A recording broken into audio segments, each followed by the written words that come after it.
Bagaimana sih kapal sebesar ini parkir? Pertanyaan yang bagus teman-teman. Mari kita review ya. Teman-teman, jumpa lagi di Dunia Pesiar, tempat mangkalnya para pelaut dan calon pelaut ya. Sekarang tanggal 21 Juli 2024. Kita berada di Port Copenhagen ya. Kita sudah ngepot dan sekarang sekitar jam 1 siang kita akan melihat bagaimana kapal sekelas ini, sekelas yang sekelas Eurobia juga, parkir di belakang kita. Jadi ada kapal yang sejenis dengan kapal kita datang, yaitu kapal Celebrity. Dia akan parkir di belakang kita. Sedangkan di sana juga sudah ada kapal yang lebih kecil parkir, dia akan parkir di tengah-tengah kita ya. Kita akan mereview dari awal bagaimana dia masuk ke port, kemudian sampai terparkir di Port Copenhagen. Oke, mari kita lihat. Ya, kapal itu masuk, kemudian memasukkan kepalanya dulu, jadi kepala masuk.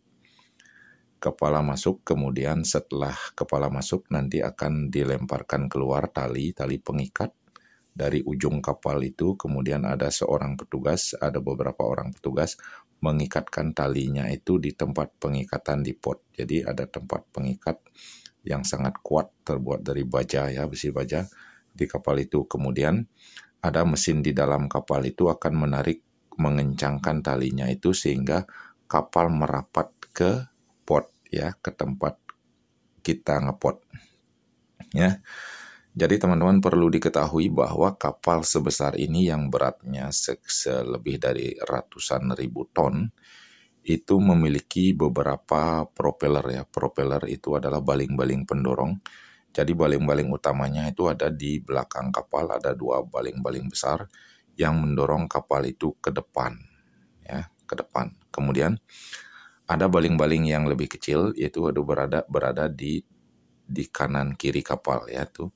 Di kanannya ada dua, di depan satu dan di belakang satu. Jadi kanan kiri ada 4 jadinya ya. Nah, fungsi daripada baling-baling samping ini adalah untuk mendorong kapal untuk ke samping ya. Jadi kalau kapal ingin memutar ke kanan umpamanya, maka baling-baling depan sebelah kiri itu harus dihidupkan sehingga dia akan mendorong moncong kapal ke arah kanan sehingga kelihatan bisa memutar ya. Itu adalah kerja daripada baling-baling kapal pesiar ya. Propeller dari kapal pesiar. Jadi kapal itu punya pendorong ke arah depan dan ke arah samping begitu aja ya. Jadi para pilot kapal pesiar itu berbeda dengan para pilot atau sopir daripada di darat ataupun di udara ya. Dan perlu juga diketahui bahwa setiap kapal pesiar masuk ke port di mana dia semestinya ngeport, itu akan ada pilot khusus naik. Begitu masuk ke area port itu akan ada naik melalui skoci kecil. Itu seorang pilot yang khusus untuk memarkirkan kapal pesiar. Ya. Jadi dia akan memberikan advice atau masukan kepada pilot utama kita bagaimana semestinya dia parkir ya. Jadi dia punya sertifikat khusus untuk memarkirkan kapal, karena kalau kapal sebesar ini nabrak atau sampai salah parkir nabrak port, maka portnya akan hancur lebur itu ya. Anda bisa bayangkan itu portnya sekecil itu, kemudian kapal pesiar datang seperti ini, maka kalau salah memarkirkan itu akan merusak daripada portnya ya. Anda bisa lihat baling-baling kanan kirinya itu sudah berputar. Ada yang mendorong, ada yang menarik ya. Ya, jadi ya, kita lanjutkan bahwa pilot kapal pesiar, menurut informasi yang saya dengar, satu kali memarkirkan kapal sebesar ini, dia akan digaji satu kali parkir itu sekitar 2.000 euro. Ya. Jadi kalau dalam sehari dia memarkirkan satu kapal saja, sudah 2.000 euro per hari masuk. Ya. Jadi sertifikat untuk memasukkan atau memarkirkan kapal pesiar sebesar ini dihargai sebesar itu. Ya. karena tanggung jawabnya juga besar, ya. Kalau Anda bisa nabrak sekali saja pot yang dimana Anda memarkirkan kapal, maka lisensi pilot pemarkiran kapal Anda itu akan dicabut. Ya, begitulah, resiko besar dengan gaji yang besar seimbang. Jadi kita lanjutkan untuk mereview, teman-teman. Anda bisa lihat, jadi tali yang di depan itu sudah tertambat, kemudian sedikit demi sedikit baling-baling kiri kapal itu mendorong ke arah pot. Jadi pelan-pelan ya. Kemudian yang di belakang juga sudah ada siap-siap itu para para pekerja di luar untuk menerima lemparan tali dari kapal, sehingga nanti dia bisa mengaitkan talinya di tempat pengaitan di pot, sehingga kapal sebesar ini akan terkait atau akan nyandar dengan bagus di kapal pesiar, bukan nabrak ya. Kemudian Anda juga bisa perhatikan itu di pinggiran pot itu ada karet-karet yang besar itu untuk menahan supaya tidak terjadi gesekan antara kapal dengan pot terlalu keras ya. Ya, terus berlanjut keadaan kita untuk melihat, mereview kapal pesiar sebesar ini ya, yang besarnya ratusan ribu ton itu untuk memarkirkan kapal ya. Berbeda sekali kalau kita di darat. Kalau kapal pesiar ngerim seperti ini tidak langsung berhenti, dia tetap nyelosor karena air itu tidak seperti di darat menahan ya.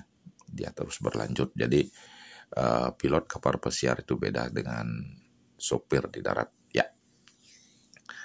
Oke, teman-teman sekalian, berlanjut seperti itu. Salam dari atas Baja Terapung, kapal pesiar.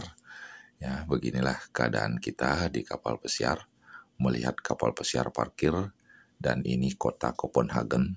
Ya, jadi kita kalau tidak bekerja di kapal pesiar, rasanya mimpi kalau kita anak petani bermimpi untuk pergi ke Copenhagen. Ya, ini Copenhagen. Sekali-sekali dalam sebulan sekali saya bisa keluar di Copenhagen, mungkin sampai di dekat-dekat pot sini saja. Walaupun begitu kita juga artinya sudah menikmati kota Copenhagen ya. Jadi lanjut teman-teman, Anda bisa lihat itu di sebelah kiri belakang itu ada gelembungan air, itu adalah propeller samping sudah mulai mendorong dia ke arah pot, dan dorongannya itu pelan-pelan karena kalau terlalu cepat mendorongnya juga akan bisa nabrak itu ya. Jadi didorong pelan-pelan, kemudian ada tali penaliknya, dari setelah tali terkait akan didorong lagi gitu ya. Itulah sekilas gambaran bagaimana kapal pesiar sebesar ini parkir ya. Bagaimana parkir tidak secepat itu parkir ini, satu kali parkir itu membutuhkan waktu sekitar 30 menit dia untuk parkir, karena parkirnya itu pelan-pelan dan perlu urutan yang sistematis sehingga tidak terjadi tabrakan. Karena beberapa kejadian ada kapal pesiar yang nabrak ya, walaupun itu pilotnya benar, mungkin karena cuaca buruk atau angin terlalu kencang ya.